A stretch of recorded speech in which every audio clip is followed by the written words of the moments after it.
एक दर्जी अपनी दुकान में काम में मगन है कि उसका छोटा बेटा दुकान में दाखिल हुआ। पापा, ये देखे मेरा रिजल्ट आ गया, मैं अपनी क्लास में फर्स्ट आया हूँ। मुबारक हो बेटा, अब तो बहुत अच्छी बात है। पापा, आपने वादा किया था कि अगर मैं फर्स्ट आऊंगा तो आप मुझे जिंदगी गुजारने का एक बेहतरीन लेसन सिखाएंगे, तो अब आप मुझे वो लेसन सिखाइए। जी बेटा, मुझे याद है, मैं ज़रा काम से फारिग हो जाऊं, फिर आपको अर्ज़ करता हूँ। ज़रा ये कैंची उठा के दीजिएगा। बेटे ने बाप को कैंची दी तो बूढ़े दर्जी ने कैंची के साथ एक बड़े कपड़े को छोटे छोटे टुकड़ों में काटना शुरू कर दिया। काटने के बाद कैंची को जमीन पर रखे जूतों में फेंक दिया। फिर सुई उठाई, उसमें धागा डाला और उन टुकड़ों को सीने लगा। टुकड़ों को एक दूसरे के साथ सीकर खूबसूरत कमीज में बदला और सुई को सर पर बंधे इमामे में लगा दिया।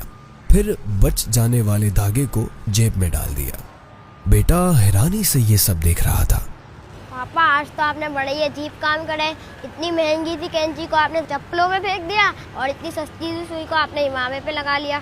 बेटा, मेरे पास वो बड़ा कपड़ा एक खानदान की तरह था जिसको कैंची ने छोटे छोटे टुकड़े बना दिया। तो कैंची उस शख्स की मिसाल है जो आपस में मजबूत रिश्तों में दरारें डालकर उन्हें अलग करने पर मजबूर कर देता है। और सुई की मिसाल उस शख्स की है जो रिश्तों को दोबारा एक दूसरे के साथ जोड़ता है। और धागा, इसकी मिसाल एक मददगार की तरह है। जब तक ये सुई में ना होगा, ये से सी ही ना सकेगी। अब मेरे बेटे, इसमें तुम्हारे लिए लेसन ये है कि तुमने जिंदगी भर इस नसीहत को याद रखना है कि जो रिश्तों में दरारें डालने वाले हैं और हमेशा जोड़ने वाले लोग जो सुई की तरह बज़ाहिर आम से क्यों ना दिखाई दें, उन्हें हमेशा सर पर बिठा कर रखना। आखिरी बात, मैंने धागा जेब में रखा था, तो इसका मतलब कोई भी काम करने से पहले आस पास अपने मददगार जरूर रखना। ठीक है बेटा, समझ आ गई आपको? चलो अभी आप घर जाओ, मम्मा को रिजल्ट दिखाओ।